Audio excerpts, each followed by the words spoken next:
mais uma matéria, mais uma das nossas 27 matérias que compõem o nosso curso básico. E você tem aí na capa do livro a ilustração, e nós usamos uma imagem do tabernáculo. Esse tabernáculo foi construído no deserto e ele representa, ele é um símbolo da igreja. Você entender o tabernáculo, você vai entender a igreja. É um símbolo da igreja. Israel construiu uma réplica lá no deserto de Israel, em plena areia, tal como foi construído por Moisés. Então, indo a Israel, visitar o tabernáculo é uma boa sugestão. Esta é a nossa capa. E sempre nós temos alunos começando, e nós sempre gostamos de afirmar que a FATESA foi criada com o objetivo de ensinar a palavra de Deus. Ensinar a palavra de Deus. Já tínhamos aqui em Santo André uma grande escola de teologia. Se fosse para criar uma igual, nós ficaríamos com ela. Mas a ideia foi criar uma escola diferenciada, que colocasse em suas mãos um material com conteúdo. E eu gosto de fazer uma comparação com o livro de Meyer Pearman. Meyer Pearman, grande escritor, tem 2 livros famosos, traduzidos em muitas línguas. Um é muito bom, Conhecendo as Doutrinas da Bíblia, e o outro, ele comenta os 66 livros da Bíblia, através da Bíblia, livro por livro.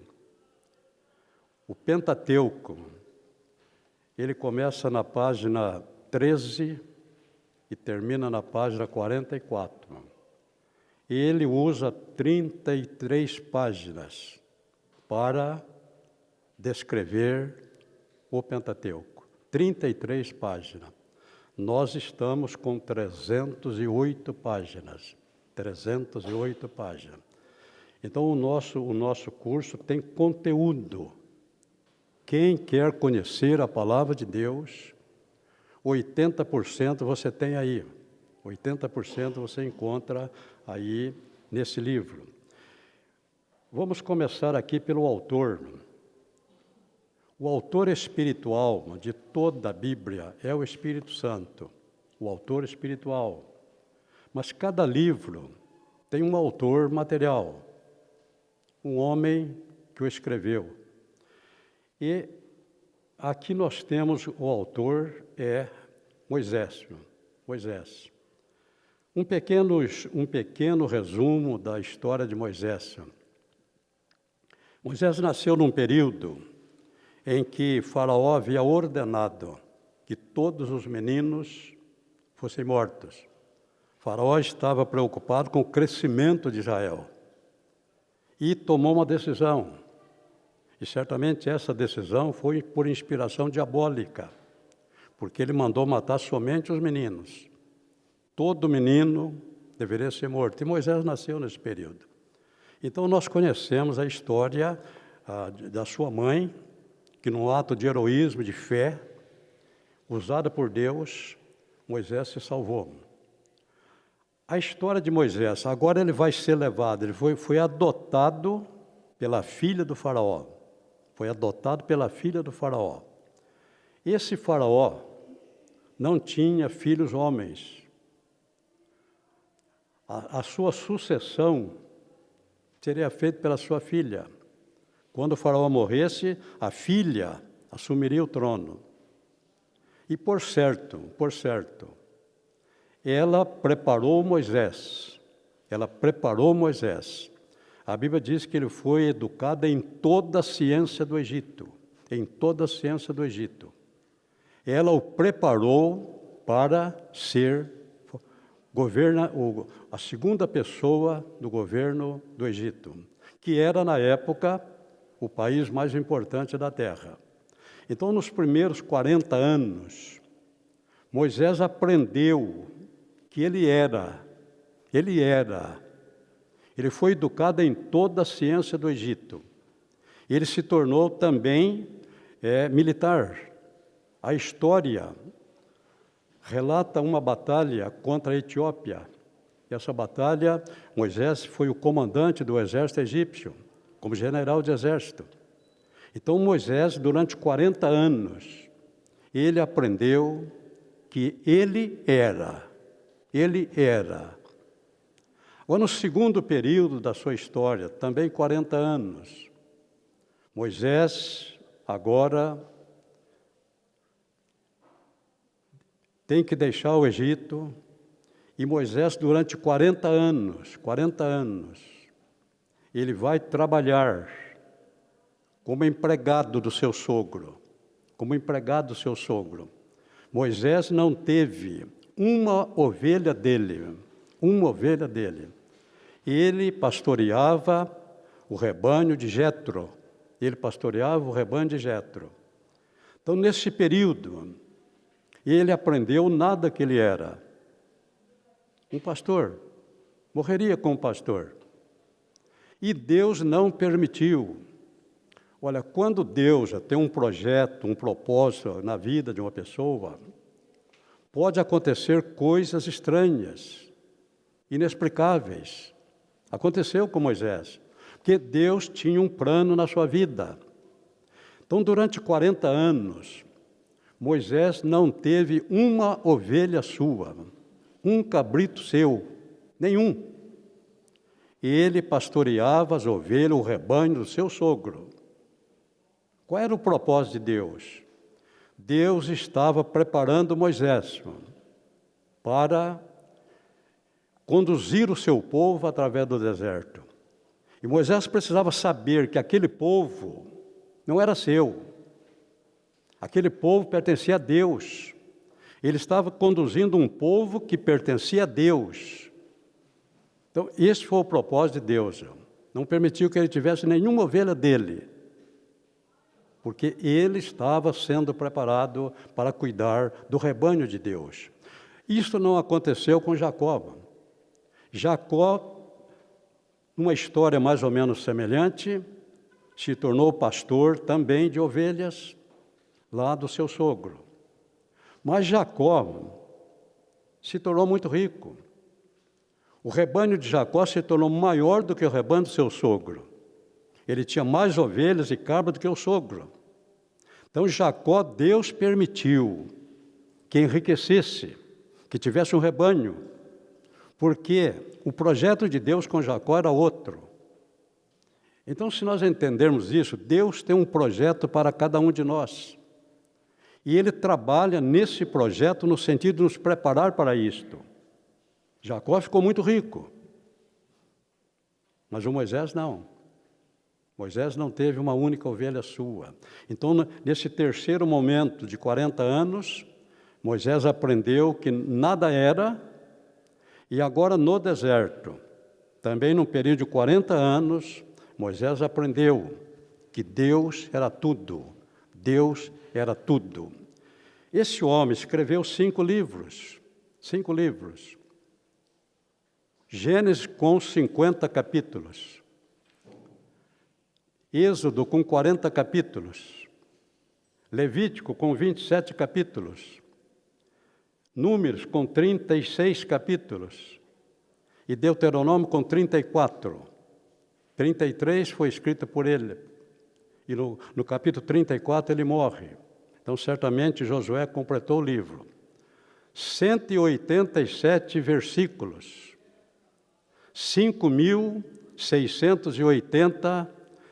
187 capítulos. 5.680 versículos. Ninguém escreveu tanto como Moisés. Ele é o maior escritor bíblico. Agora, existem coisas que a gente não entende. Ele deveria ser o maior homem da Bíblia. E para o judeu considera Moisés como sendo o homem mais importante, ao lado de Esdras. Moisés e Esdras são os dois destaques para os judeus. Mas o maior homem, o homem mais importante, segundo Jesus,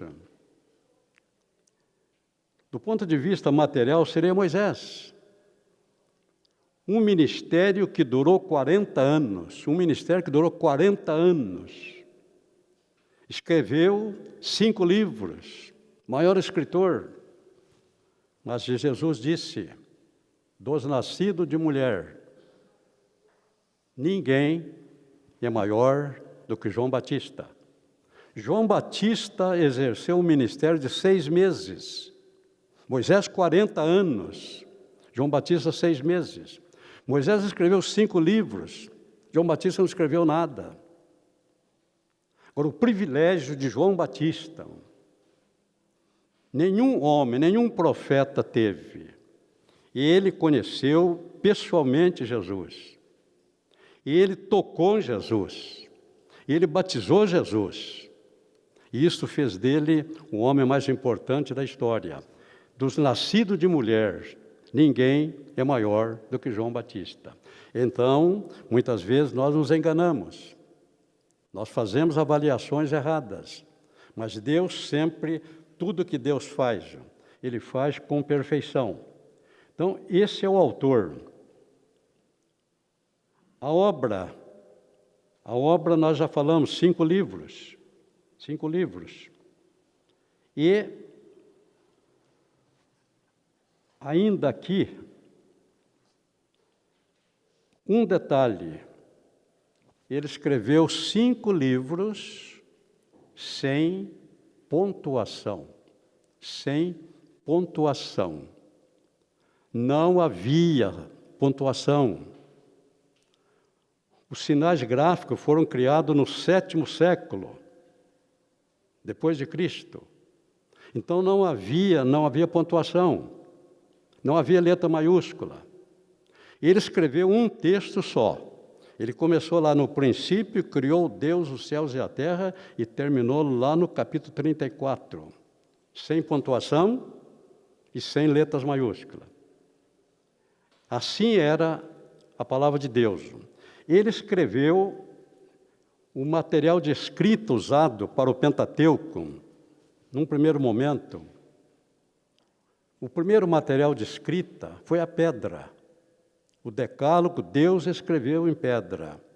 Mas aqui, o Pentateuco foi escrito em papiro, uma planta abundante nas margens do Nilo, e através dessa planta o Egito fez o papel. Então, ele escreveu esses livros aqui no papiro. Num segundo momento, o terceiro material de escrita foi o pergaminho. E o pergaminho foi inventado lá em Pérgamo, aquela cidade cujo pastor recebeu a terceira carta de Jesus. Éfeso, Esmirna, Pérgamo. O rei de Pérgamo, entre 198 e 157, foi Eumênio II. E ele elaborou um projeto. Ele queria criar uma biblioteca em Pérgamo. E mandou comprar o material de escrita no Egito. Só o Egito tinha um papiro. Mas por razões que nós podemos imaginar, no Egito havia a maior biblioteca do mundo, na cidade de Alexandria. Essa biblioteca foi criada por Alexandre e se tornou a maior biblioteca do mundo. Sabendo que o rei Eumênio queria criar uma biblioteca, eu não sei qual foi o pensamento do faraó, mas ele não admitiu, não forneceu o material. Mas o rei Eumênides nos deixa um exemplo de superação.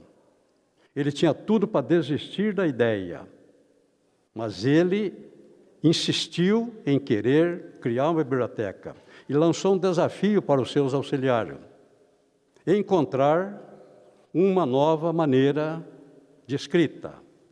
e os seus auxiliares conseguiram. Eles acabaram, através da pele de ovelhas e cabritos, criaram o pergaminho.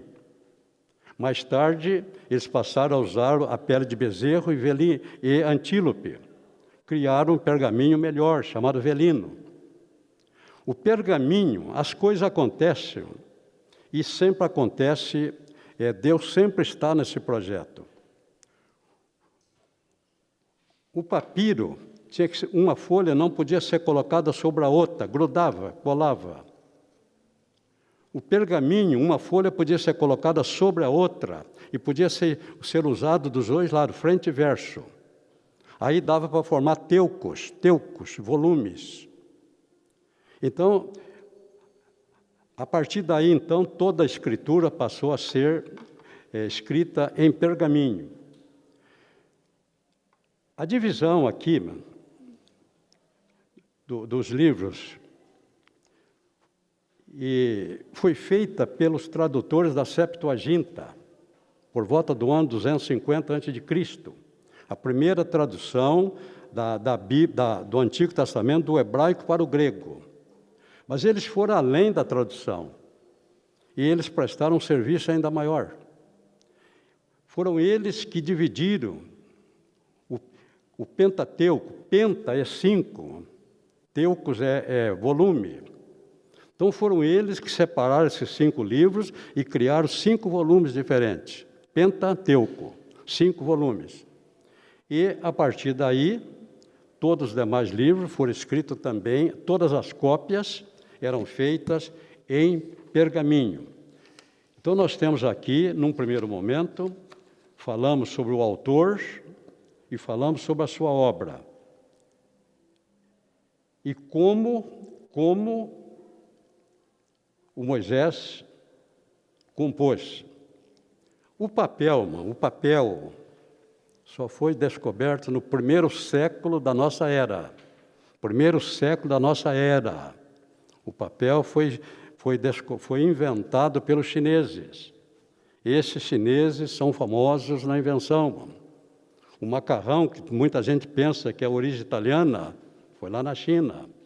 A China se notabilizou como a grande inventora e criadora. Parece que inventou até um vírus. Então, a China sempre está na história. Sempre está na história.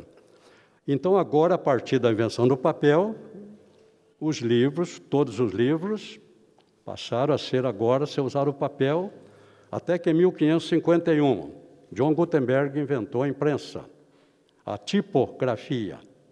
Então, a Bíblia passou agora a ser impressa conforme nós temos hoje. Então,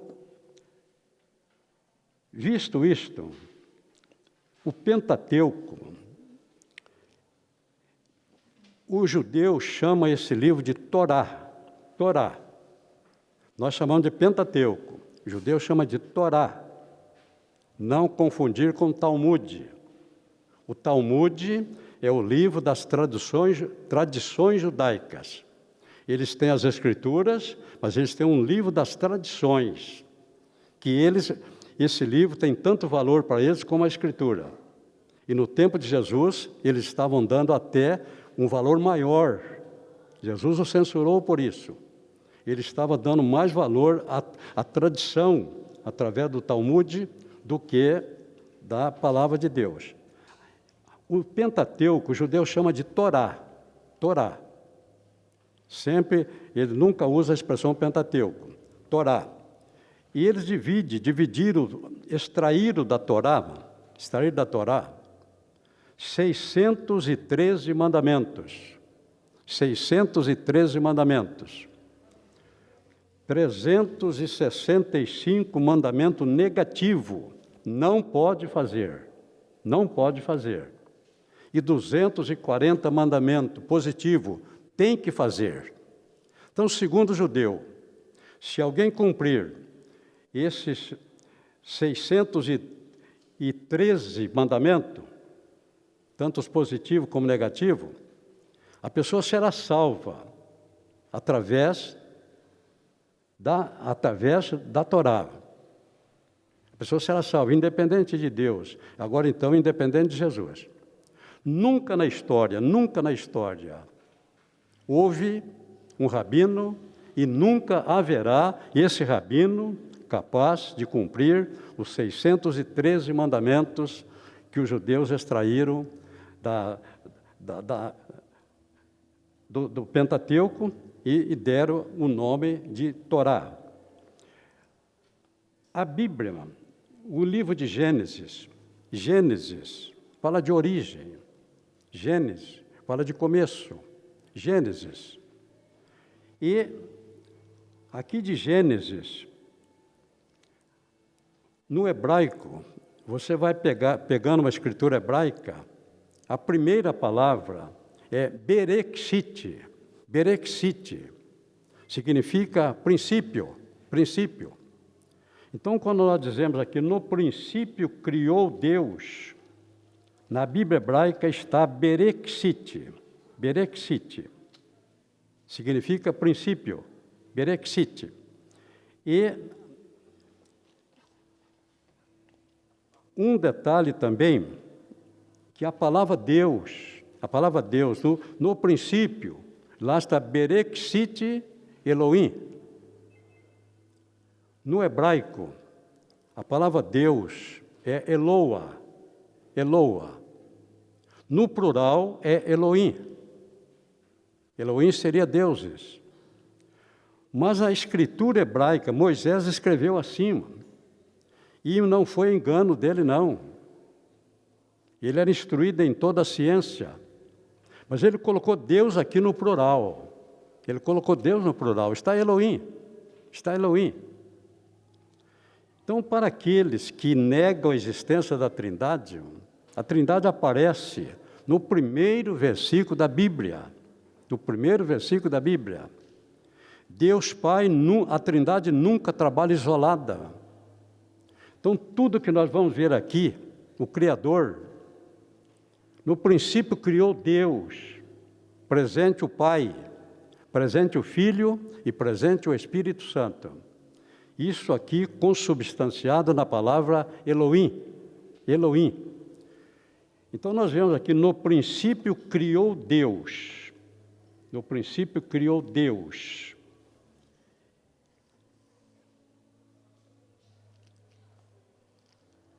Agora, aqui está escrito, no princípio criou Deus. O quê? Está escrito criou, mano. O conhecimento da língua ajuda muito a gente.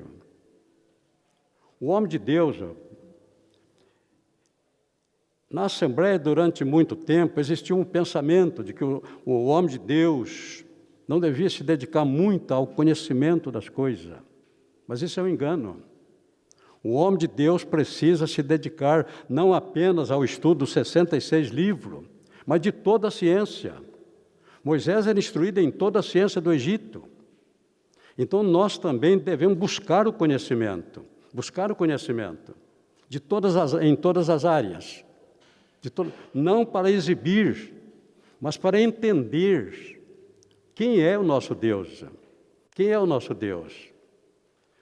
Para nós podermos dizer aqui, como disse o salmista no Salmo 19, quem não estuda astronomia, quem não estuda geografia, quem não estuda história, quem se bitola apenas no conhecimento da Bíblia, dos 66 livros, não sabe o que eles estão perdendo. Porque quando nós nos dedicamos ao estudo em todas as suas esferas, nós chegamos à seguinte conclusão que chegou o salmista aqui, no Salmo 19. Quando nós nos aprofundamos na ciência, quando nós nos aproximamos na biologia, quando nós nos aprofundamos em matemática, em física, em química, quando nós nos aprofundamos aqui na astronomia, nós podemos dizer aqui, como disse o salmista, no Salmo 19, eu estou em Jó, um pouquinho para frente, Salmo 19.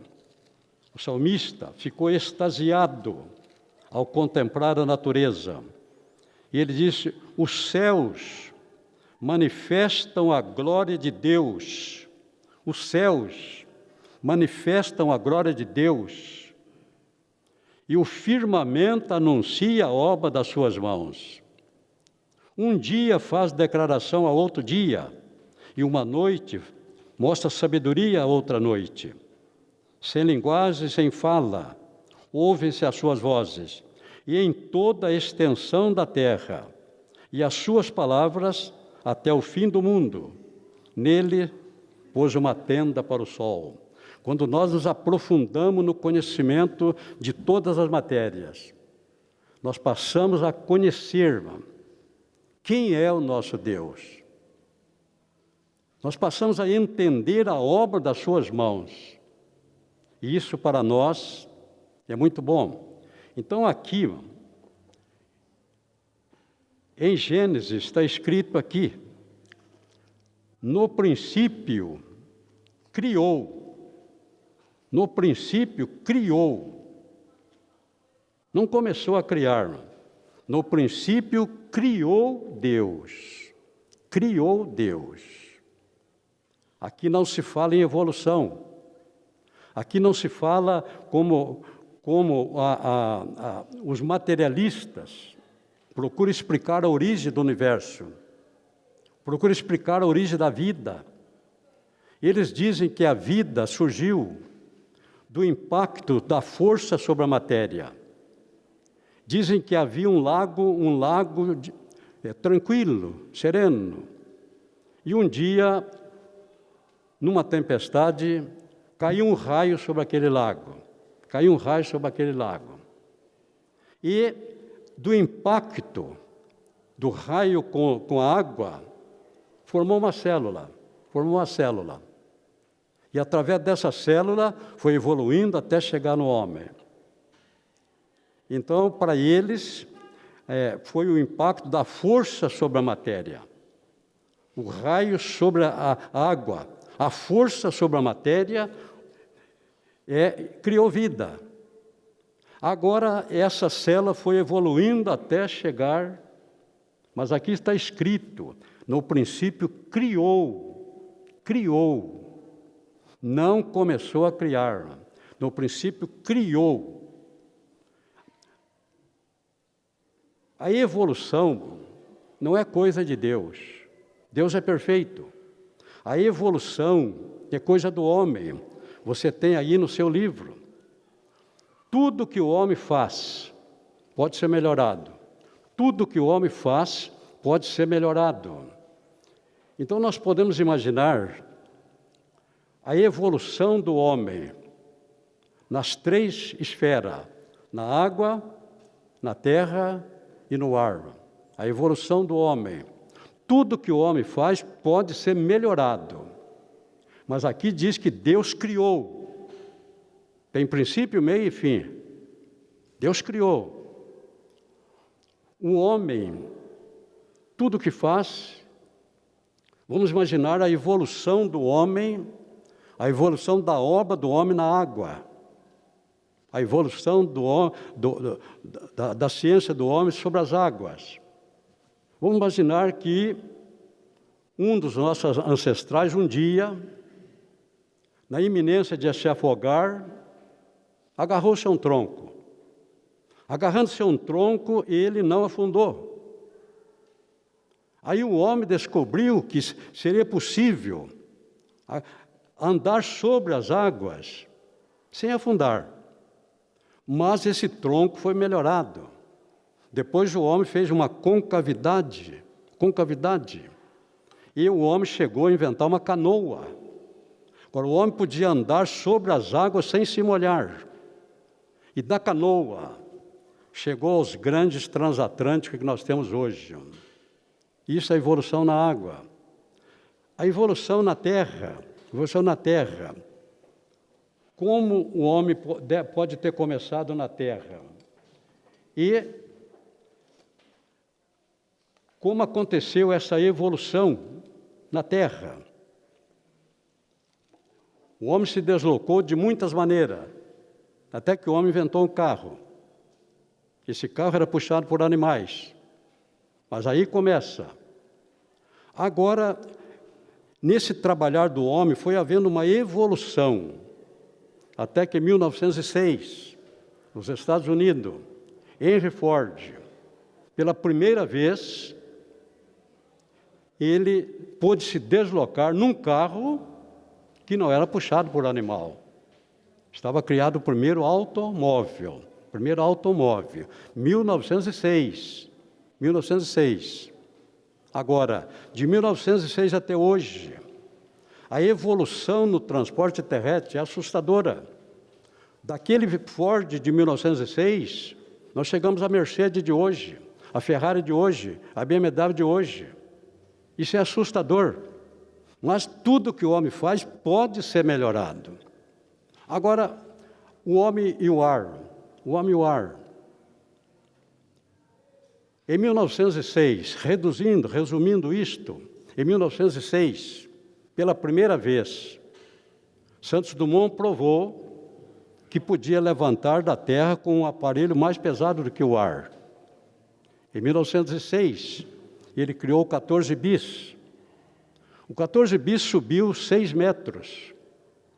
Deu a volta em torno da Torre Eiffel percorrendo 212 metros. Pronto. O avião estava inventado. E o avião começou a se desenvolver. E, em 1932, Santos Dumont está passando férias em Guarujá.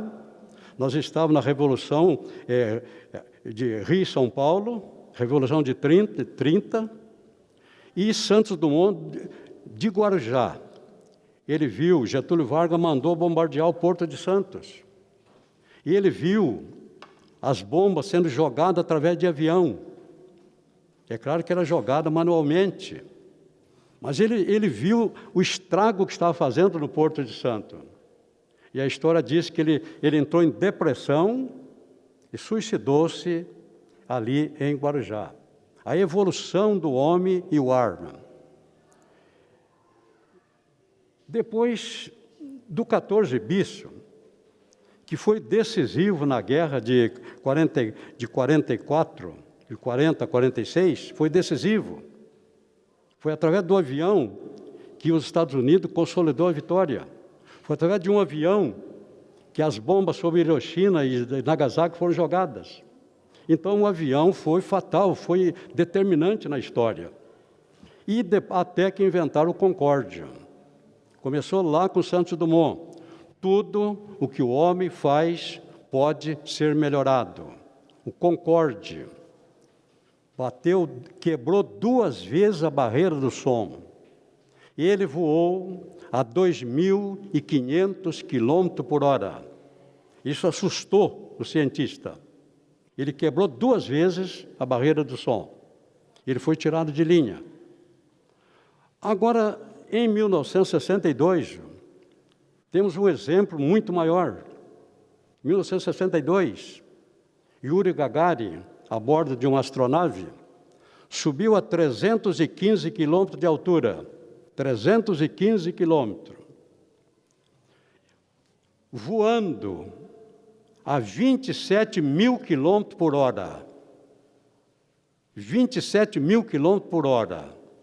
Em 108 minutos, ele deu a volta na Terra. 1 hora e 48 minutos. Tudo que o homem faz, na água, na terra e no ar, foi e está sendo melhorado. Mas tudo que Deus faz, Ele coloca o carimbo da perfeição. Está escrito que no princípio criou Deus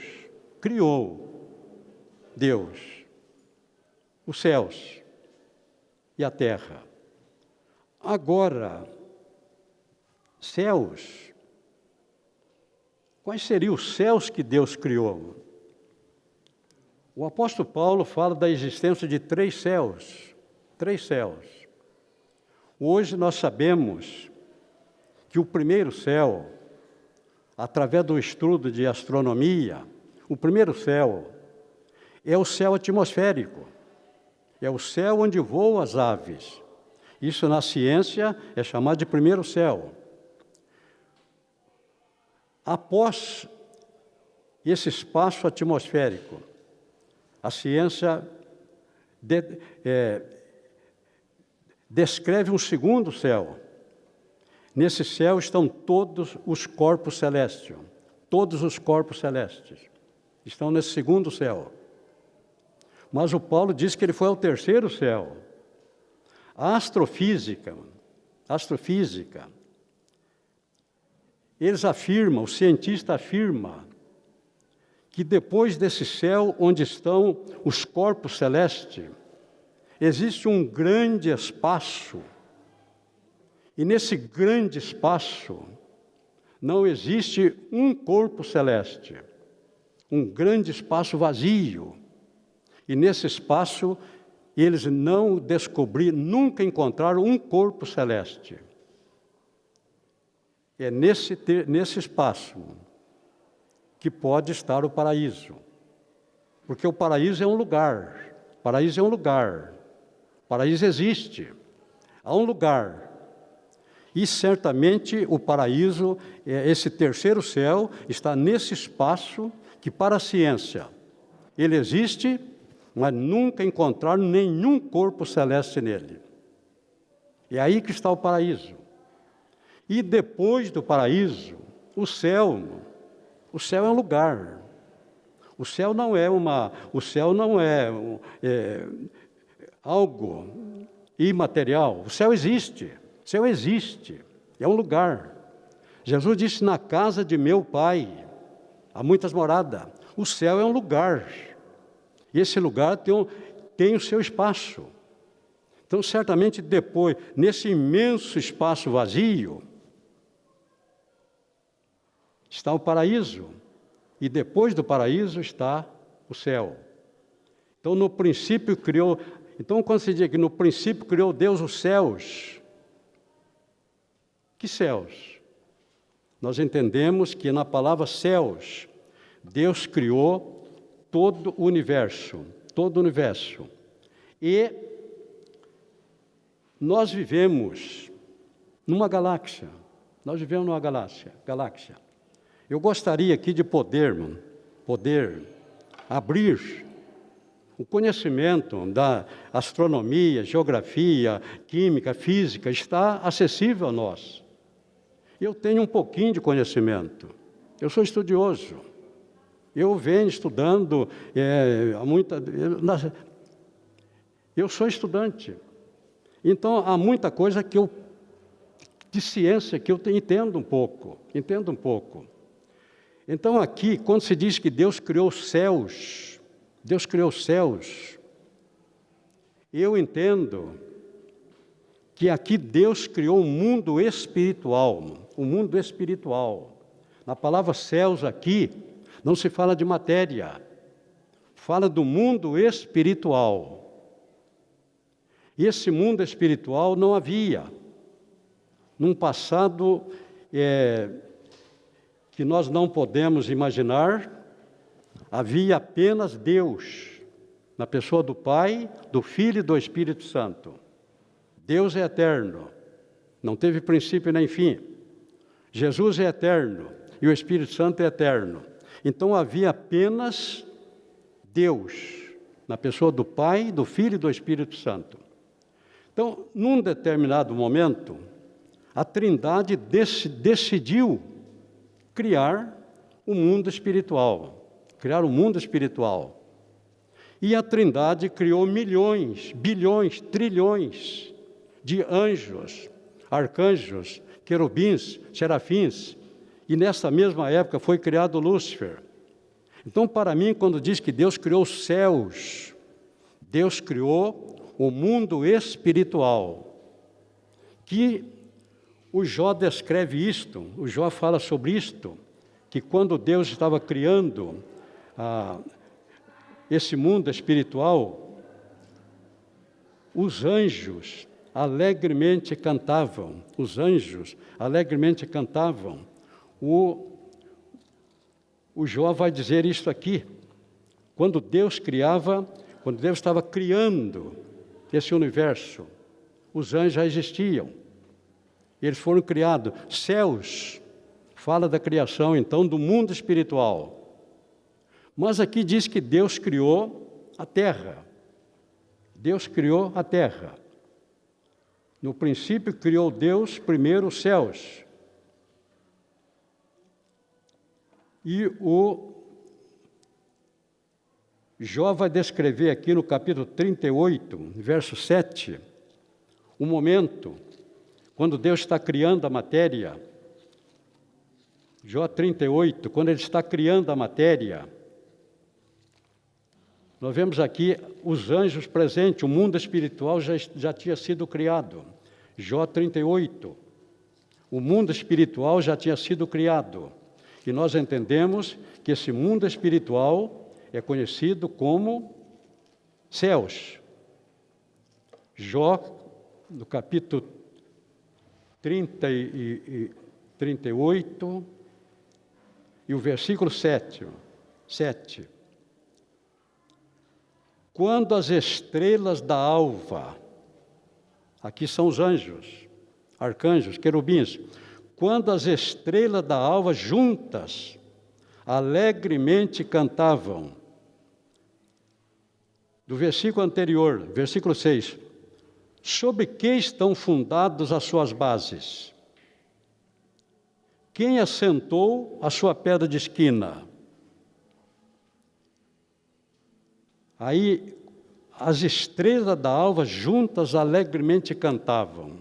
Então, quando Deus começa a criar a matéria, quando diz aqui terra, nós entendemos que Deus está criando a matéria. E os anjos alegremente cantavam, vendo a grandiosidade da matéria que estava sendo criada por Deus. Então, para nós aqui, quando se diz que Deus criou a terra, Deus criou a terra. Se Deus criou a terra, quando é que o sol foi criado? Se Deus criou a terra, quando é que a lua foi criada? Quando Deus criou a terra, quando é que os planetas foram criados? Nós vivemos numa galáxia. Esta galáxia que nós vivemos, a NASA, são dados da NASA, e publicado pela Universidade de Harvard. São dados científicos, não é invenção. Segundo dados da NASA,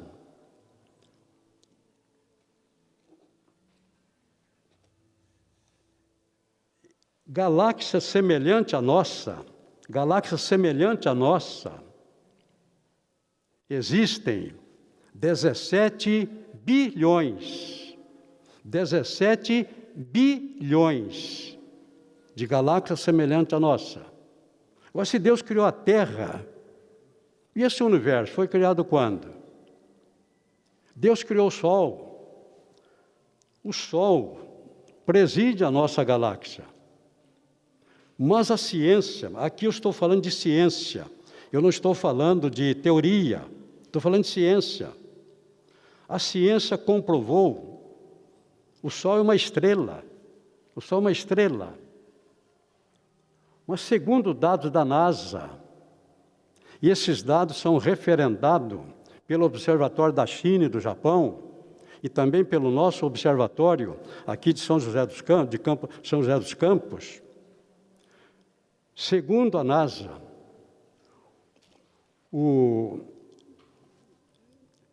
galáxias semelhantes a nós são 17 bilhões. E a nossa galáxia aqui é presidida pelo Sol. Esse Sol é 1.360.000 vezes maior que a Terra. 1.360.000 vezes maior que a Terra. Mas a astronomia descobriu uma outra estrela.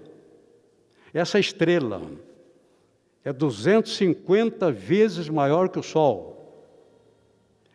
A36, essa estrela é 250 vezes maior que o Sol. Então o Sol parece que é uma estrelinha. Então nessa galáxia que nós vivemos, nesse mundo que nós vivemos, que foi criado quando Deus criou, quando a Bíblia diz que criou a terra, matéria. Matéria. Tudo que existe no universo é matéria. E a matéria existe em 3 estados. Tudo que Deus criou, Ele colocou o carimbo da Trindade. E a matéria existe no estado sólido, líquido e gasoso.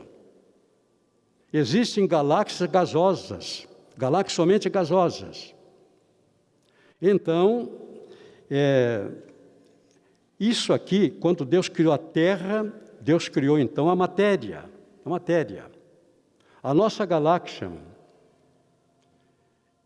presidida pelo Sol, em torno do Sol, giram 8 grandes planetas. 8 grandes planetas. Quando eu estudei geografia no ginásio, eram 9. Plutão estava entre os grandes planetas. Depois Plutão foi rebaixado a planeta nanico. Mas ainda são 8. 8. Esses 8 planetas giram em torno do Sol. Mercúrio, Vênus e Terra. Marte, Júpiter, Saturno, Urano e Netuno. Esses 8 planetas giram em torno do Sol numa órbita. Porque Deus não apenas criou, mas criou leis que regem isto. Esses planetas estão girando há milhões, bilhões de anos, mas eles não podem sair da órbita determinada por Deus. E quem descobriu isso foi Isaac Newton. Newton, físico e filósofo inglês, nasceu lá no ano de 1543 e morreu em 1627. Newton, segundo a história, descobriu a lei da gravidade. Descobriu não, interpretou. A lei da gravidade foi criada por Deus. Ele diz a história que ele viu caindo uma maçã. E essa maçã não saiu voando, não subiu, ela caiu. Então Newton, o filósofo, começou a perturbar o físico. E o Newton chegou à conclusão de que existe uma lei, chamada lei da gravidade. Matéria atrai matéria na razão direta do produto da sua massa, na razão inversa ao quadrado da distância entre os corpos. Então, essa trajetória foi traçada por Deus. Os planetas giram nessa trajetória. Se deslocar um pouquinho próximo do Sol, queima. Se afastar um pouco, congela. Foi o seu Deus que fez isto. Foi o seu Deus que fez isto. Foi Ele que criou a nossa galáxia. Foi Ele que criou a nossa galáxia. Foi Ele que criou o nosso Sol. Agora, segundo dados da NASA, o Sol é uma estrela. Segundo dados da NASA, existem, quantos milhões? Segundo dados da NASA, existe 70 sextilhões de estrelas. 70 sextilhões de estrelas. O Sol é uma delas. Então, tudo isso aqui, quando Deus, que diz aqui, Deus criou a Terra, Deus criou a matéria. Deus criou a matéria. É claro que eu gosto de falar sobre isso. Eu não estou inventando nada. Tudo que eu estou dizendo você encontra na internet, você encontra nos livros. É ciência. Isso é ciência. E nós temos a informação. Essa informação é da NASA, mas ela é referendada pelos observatórios da China e do Japão. Da China e do Japão. Eles afirmam que, ao todo, existe no universo 14 bilhões de planeta semelhante ao nosso. 14 bilhões. A ciência, até onde a ciência já alcançou, a luz percorre 9 trilhões e 500 bilhões de quilômetros por minuto. Por ano, isso é o ano-luz. Ano-luz. A luz percorre 300 mil quilômetros por segundo. Eu mostrei a vocês que do Oriente ao Ocidente, o tempo que vai durar o arrebatamento, esse espaço do Oriente ao Ocidente, segundo os cálculos dos cientistas, a luz faz esse trajeto do Oriente ao Ocidente em 7 décimos de segundo. 7 décimos de segundo. Porque a luz percorre 300 mil metros por segundo. Então, segundo os dados da ciência,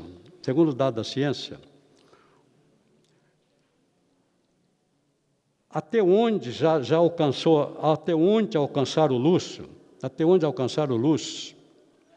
segundo a ciência, até onde a luz foi alcançada, nós temos um espaço de, deixa eu ver aqui, são dados científicos, dados da NASA e dados comprovados pelos observatórios da China e do Japão. Para eles, a luz já alcançou 14 bilhões de anos-luz. Esse universo aqui criado por Deus, a ciência já alcançou 14 bilhões de anos-luz. E um ano-luz são 9 trilhões e 500 bilhões de quilômetros. O universo é quase infinito. O universo é quase infinito. E esse universo foi criado aqui, quando a Bíblia diz que Deus criou a terra. No princípio criou Deus os céus e a terra. A terra representando aqui a matéria. Então, esse Deus é infinito. Esse Deus é insondável. Quando a gente procura entender isto, quando a gente estuda a ciência, quando a gente descobre a grandeza do universo, nós podemos imaginar a grandeza do nosso Deus, porque Ele é maior do que tudo isto, porque foi Ele que criou tudo isto.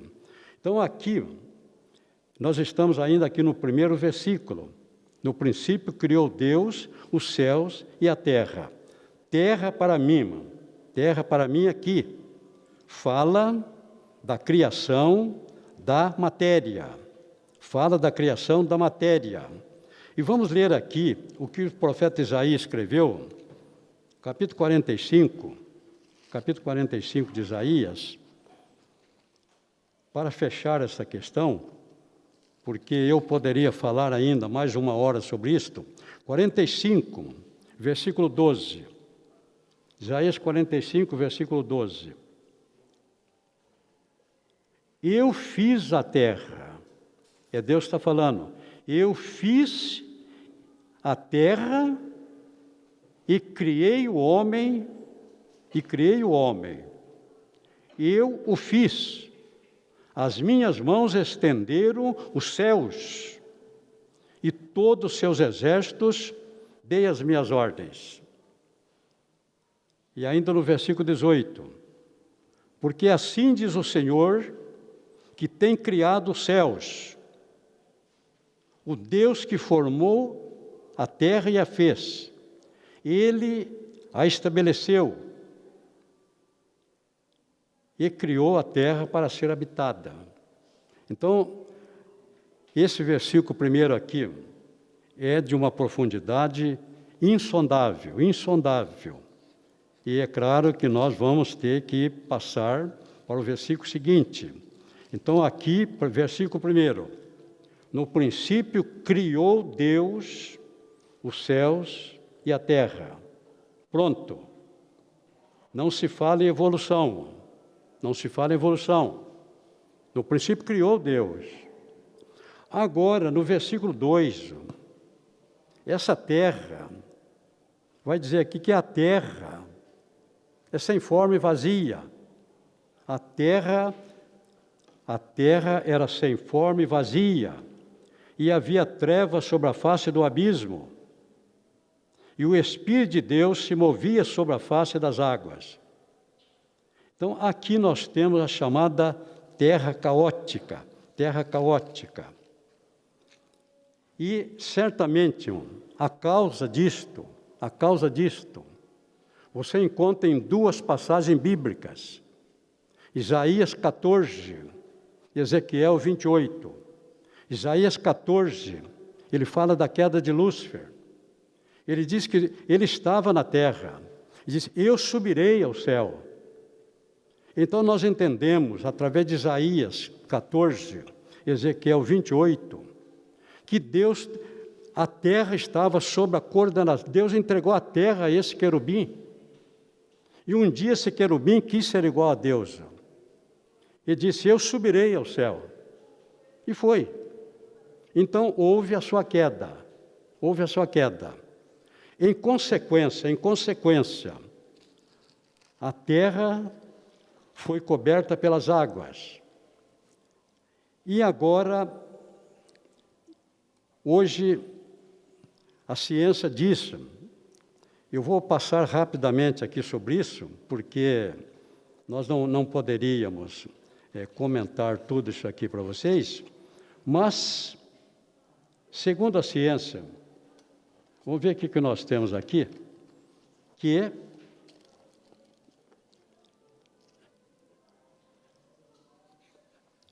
as pessoas, esse período aqui, nós não sabemos, a terra permaneceu sem forma e vazia. E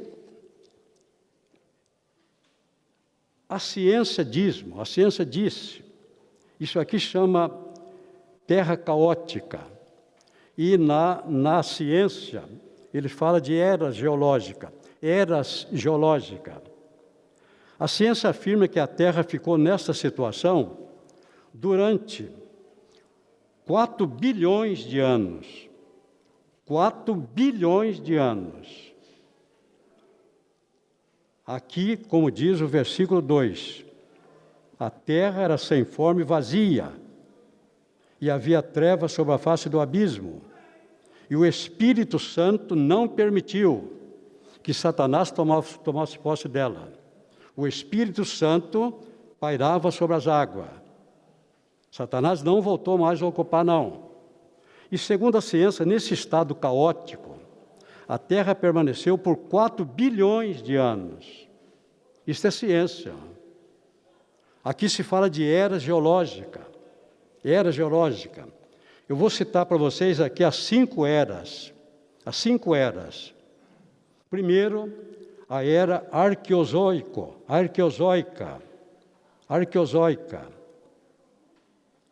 A segunda era, a era proterozoica. Esta durou durante 541 milhões de anos. A terceira era paleozoica, 241 milhões.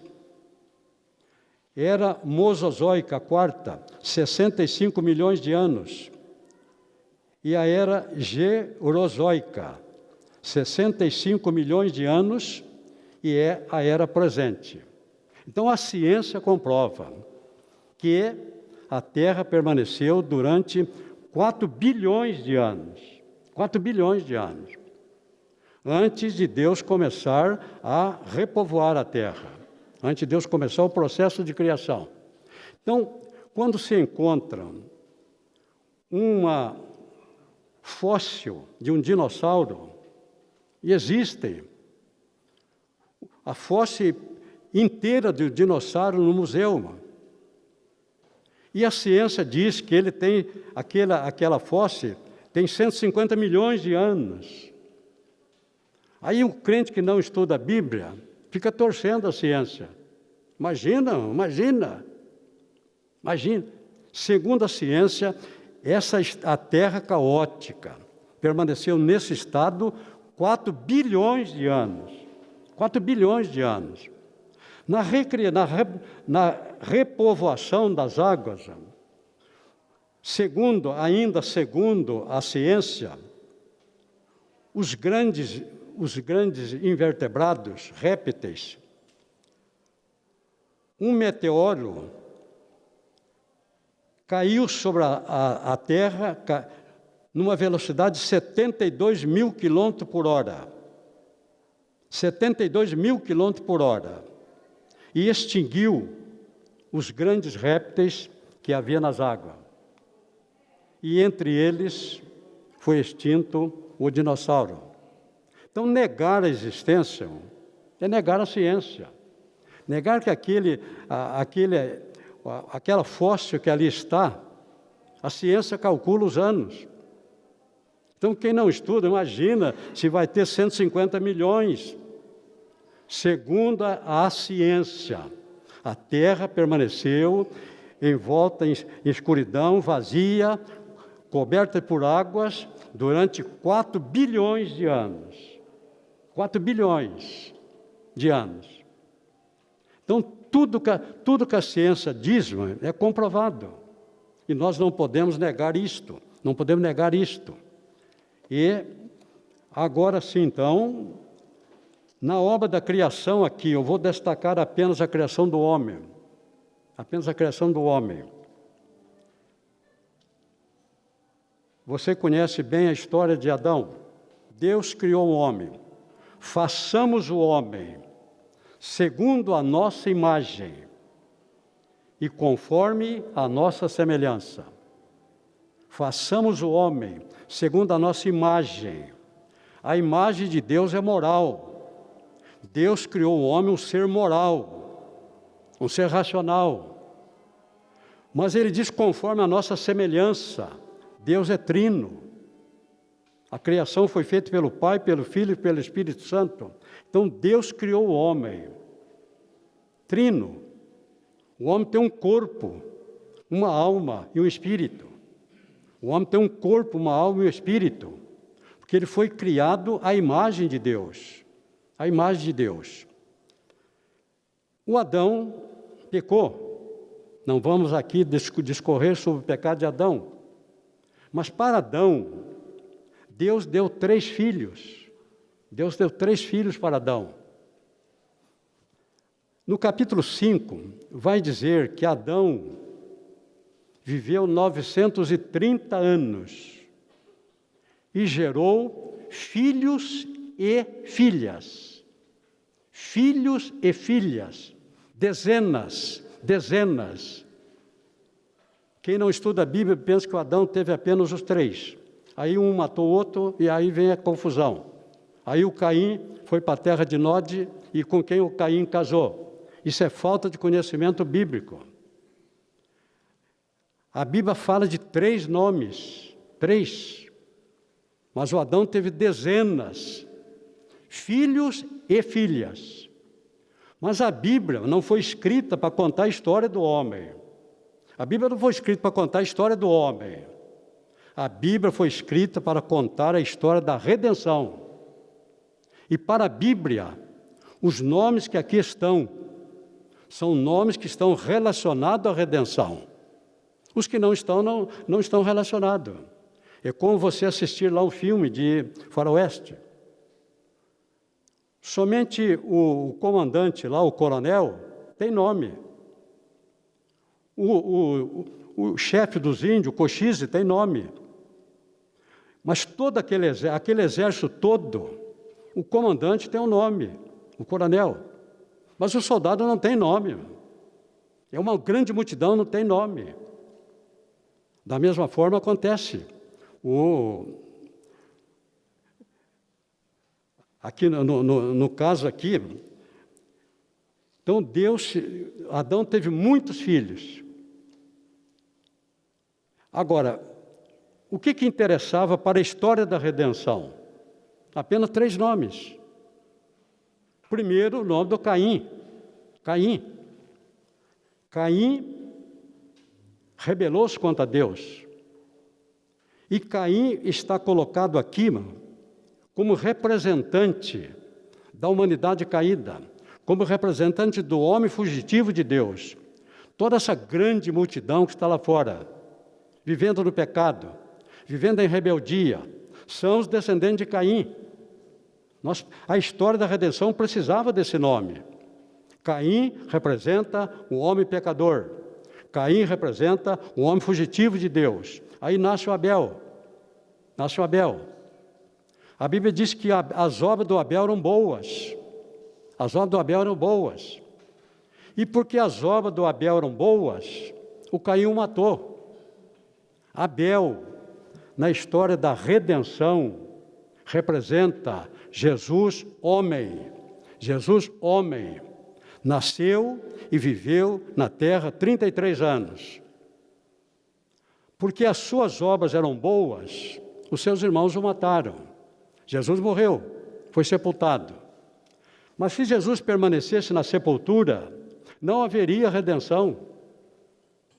E a Bíblia foi escrita para contar a história da redenção. Então, morrendo Abel, nasceu Sete. Nasceu Sete. Então, Sete representa o Jesus ressuscitado. Sete representa o Jesus ressuscitado. Quando um desceu para a morte, o outro subiu para a vida. Então agora nós temos os três nomes que Deus precisava para a história da redenção. Desses homens, Deus tem um projeto. Deus tem um projeto. No projeto de Deus está a criação de Israel. E através de Israel, Deus traria o Messias. Então lá começa o projeto de Deus da redenção. Abel gerou Enos. Sete gerou Enos. Enos gerou Cainã. Cainã gerou Jared. Jared gerou Malael. Malael gerou Matusalém. Matusalém gerou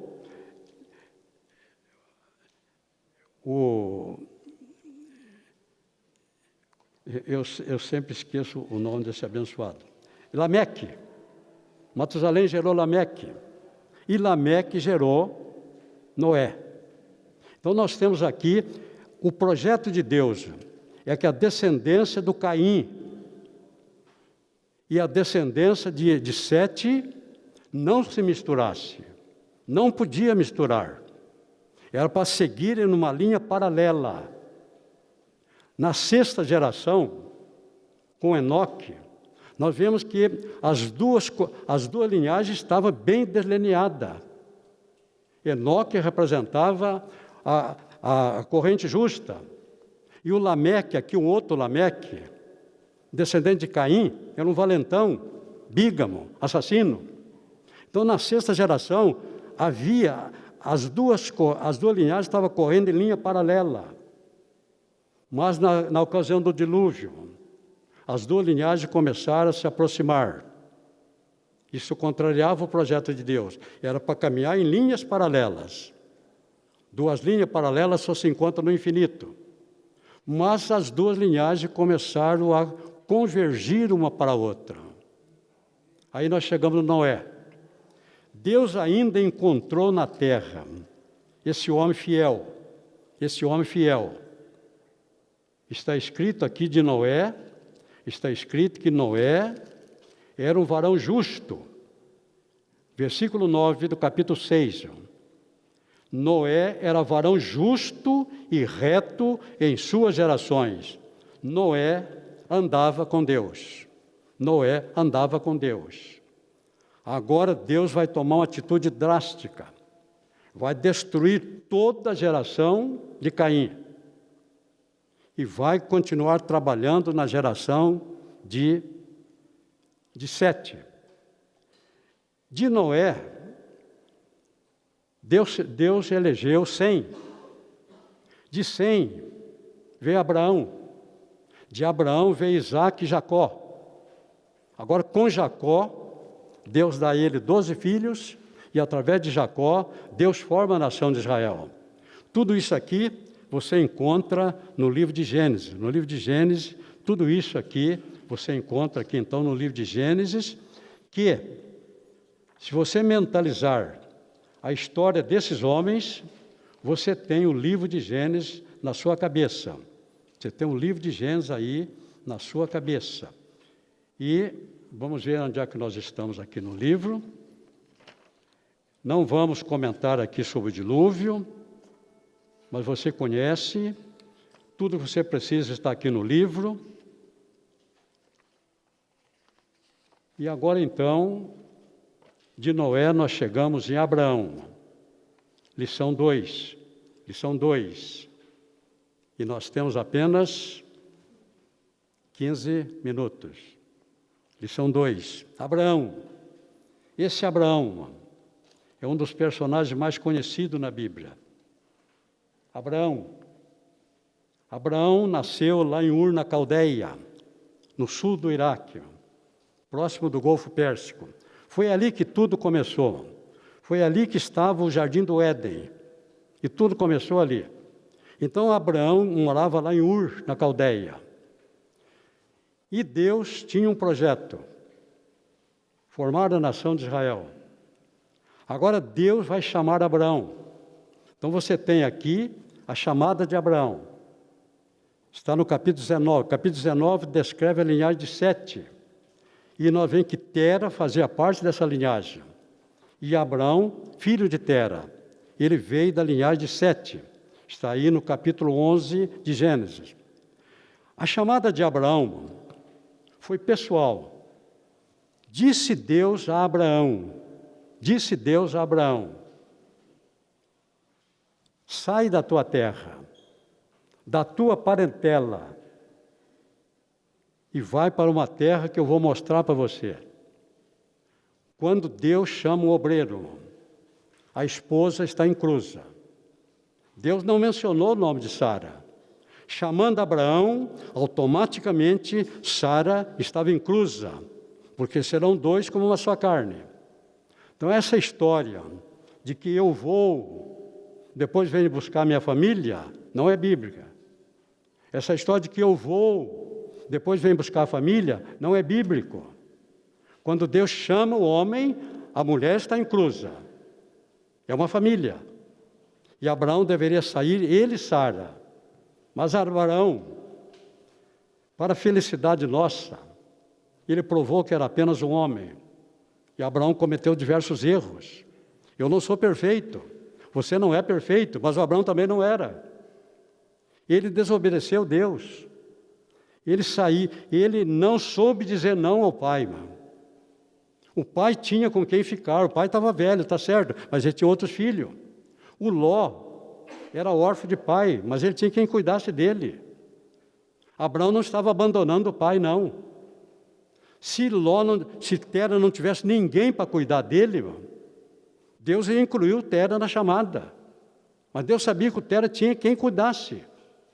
E muito mais o Ló. Mas o Tera disse que queria ir junto, eu vou junto. E Abraão não soube dizer não. É uma das coisas mais difíceis é dizer não. O sim é muito mais fácil. Mas o não, muitas vezes, tem um preço muito alto. E Abraão não quis pagar esse preço. E ele permitiu que o Tera. Agora a Bíblia diz que ele saiu na liderança do Tera. Ele teria que caminhar 1.500 quilômetros até Canaã. E a promessa de Deus para Abraão foi uma: para a terra que eu vou mostrar para você. Mostrar. Chegando em Harã, metade do caminho, o Tera não teve mais condições de continuar. O Champre diz, não sei se é verdade, que quando Abraão chegou em Harã, Tera estava com 65 anos. Abraão estava com 65 anos. Eu não sei se é verdade. Mas ele não ficou em Harã pouco tempo, não. Quando ele saiu de Harã, ele não levou nenhum escravo com ele, não. Mas a Bíblia diz que quando Tera morreu, saindo de Harã, Abraão estava muito rico, muito rico. Tinha muitos servos e tinha muitos servos nascidos na casa dele. E ele prosperou, embora fora da direção de Deus. Isso pode acontecer com o homem. Agora, imediatamente, Abraão prosseguiu viagem.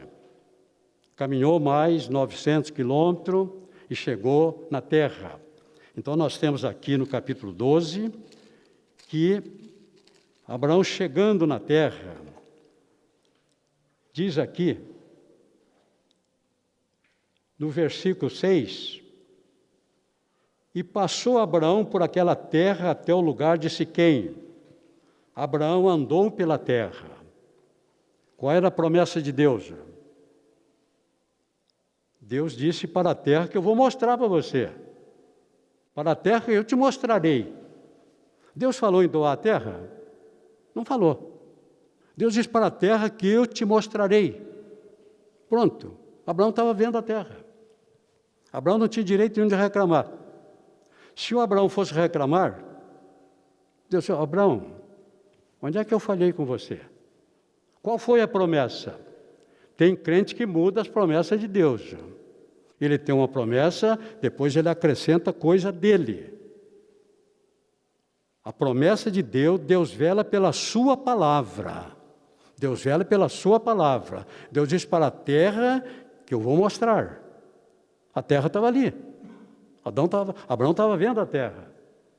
E andando pela terra, diz aqui que a terra, e passou Abraão pela terra até o lugar de Siquém,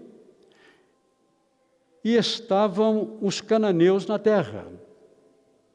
Abraão foi andando pela terra, e por onde ele passava, a terra estava habitada. Tinha cananeu por toda a terra. Cananeu por toda a terra. Nós precisamos prestar atenção na promessa. E as coisas, ser crente não é fácil, não. Se alguém disser para você que ser crente é fácil, não acredita, não. Ser crente precisa ter fé. Abraão está vendo, mas oh Deus, a terra tem dono. Por todo lugar que eu estou andando, os cananeus só habitam na terra. Agora, podia reclamar com Deus? Se reclamar, Deus dizia, Abraão, já foi que eu errei, Abraão. A terra está aí, você não está vendo? Agora vem uma promessa de Deus. Vem uma promessa de Deus. E apareceu o Senhor a Abraão e disse, a tua semente darei esta terra. A tua semente darei essa terra. Mas o Abraão poderia dizer, Sara, Deus disse que vai dar a terra à nossa semente. Mas nós não temos filho. Que semente? Nós não temos filho. Deus está dizendo que vai dar essa terra aqui para a nossa semente. Se alguém disser para você que ser crente não acredita, não. Ser crente você tem que crer. Tomar posse, não discutir. Abraão não discutiu, não. A tua semente darei essa terra. Sim, senhor.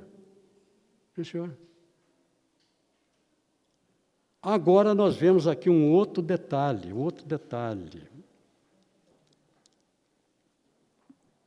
Esse detalhe aqui é importante. E versículo aqui, capítulo 13, versículo 7. E houve contenda, naquela época a terra não tinha cerca, a terra não tinha dono. Os pastores iam tocando as suas ovelhas, não havia cerca, não havia propriedade privada, a terra era de Deus. Então aqui nós vemos que os pastores de Ló,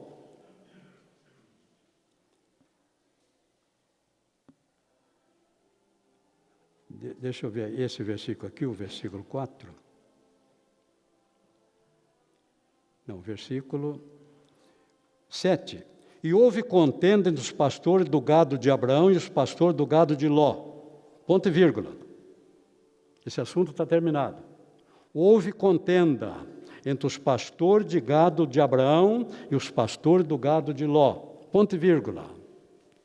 Agora acrescenta um fato novo. depois do ponto e vírgula. Então, e os cananeus e os ferezeus habitavam então na terra. Os cananeus e os ferezeus habitavam então na terra. Eles também tinham seus rebanhos. Os cananeus tinham seu rebanho. Os ferezeus tinham seu rebanho. Mas quem está brigando? Os pastores dos cananeus não estão brigando com os pastores dos ferezeus. Quem está brigando é os pastores do gado de Ló, os pastores do gado de Abraão.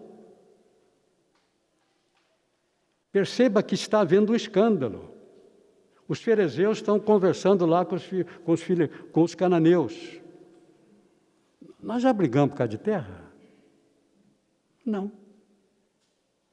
Os pastores nossos brigam por causa de terra? Não. Mas os pastores desses dois homens estão brigando. E esse homem, o tal de Abraão, ele diz que os nossos deuses não são deuses. Ele diz que os nossos deuses são ídolos. Ele diz que o Deus dele é o verdadeiro Deus. O único Deus é o Deus dele. E os nossos deuses não são deuses. Mas, se os pastores deles estão brigando, esse Deus dele deve ser um mau elemento também, né? Escândalo na obra, escândalo na obra. Deu para entender? Você diz que você é crente. E o seu vizinho sabe que você é crente. De repente, seu vizinho está vendo grito, correria na sua casa lá, um gritando. Ué. A casa dos crentes aí parece que os crentes estão brigando. Você diz que é membro da Igreja Evangélica Assembleia de Deus. Aí a pessoa conhece muita gente da Igreja Evangélica Assembleia de Deus vivendo comprando, não pagando, dando calote. Se a igreja dele for igual a ele, eu quero ficar longe da igreja dele. Escândalo, prejudica a obra de Deus. Quando Abraão percebeu isto, imediatamente Abraão tomou uma medida. Não podemos mais continuar juntos. Nós estamos escandalizando o nome do nosso Deus. Vamos separar. Você toma uma direção, eu vou tomar outra direção. E assim aconteceu. Ló escolheu ir para Sodoma. Agora tem um detalhe importante aqui. Versículo 14, do capítulo 13. Nós temos 5 minutos. E disse o Senhor a Abraão, depois que Ló se apartou dele. Disse o Senhor a Abraão, depois que Ló se apartou dele. Qual era a promessa para Abraão? Deus tinha uma promessa para Abraão. Deus tinha uma promessa para Abraão. Mas a promessa para Abraão incluía somente Sara. Somente Sara. E Deus não podia liberar a promessa para Abraão, porque Abraão tinha um problema na sua vida. O Ló era uma pedra de tropeço. O Ló era um escândalo. O Ló estava colocado no lugar errado. Por causa do Ló, Deus não podia abrir para Abraão a sua bênção. Deus não pode dizer o que agora ele vai dizer. Depois que Abraão resolveu o seu problema, depois que o Ló se apartou, depois que o Abraão chegou no lugar onde Deus queria que ele chegasse, ele e Sara, era assim que Deus o queria, então Deus veio falar com ele aqui agora e disse, levanta agora os teus olhos e olha desde o lugar onde estás, para a banda do norte, do sul, do oriente e do ocidente, porque toda esta terra que vês, te hei dado a ti e a tua descendência. Então Deus, no primeiro momento, prometeu dar a terra aos descendentes de Abraão, porque o Abraão tinha um problema na sua vida. Agora, quando Abraão está inteiramente de acordo com a vontade de Deus, Deus pode liberar a ele a bênção total. Deus quer liberar a bênção total para você. Mas se você tiver um Ló na sua vida, se você tiver um Tera na sua vida, as promessas de Deus ficam prejudicadas. Agora sim, Abraão, toda a terra que você está vendo, eu estou dando a ti e à tua descendência. Aquela terra pertence aos israelitas. No ano 70, os israelitas espalharam pelo mundo todo. Os palestinos ocuparam a terra. Israel começou a voltar, a terra é de Israel. Muitos palestinos continuam na terra. E muita gente, político, que não conhece Bíblia, não conhece a história, acha que Israel está errado. Israel precisa fazer aliança com os palestinos. Aliança com os palestinos não estão no plano de Deus. Não estão no plano de Deus. Aquela terra, Deus deu a Abraão. Abraão e os descendentes de Abraão têm escritura da terra. E toda a terra, durante o milênio, todas as tribos estarão cada uma no seu lugar, porque as promessas de Deus são sem arrependimento. Na próxima aula, nós continuaremos falando sobre Abraão.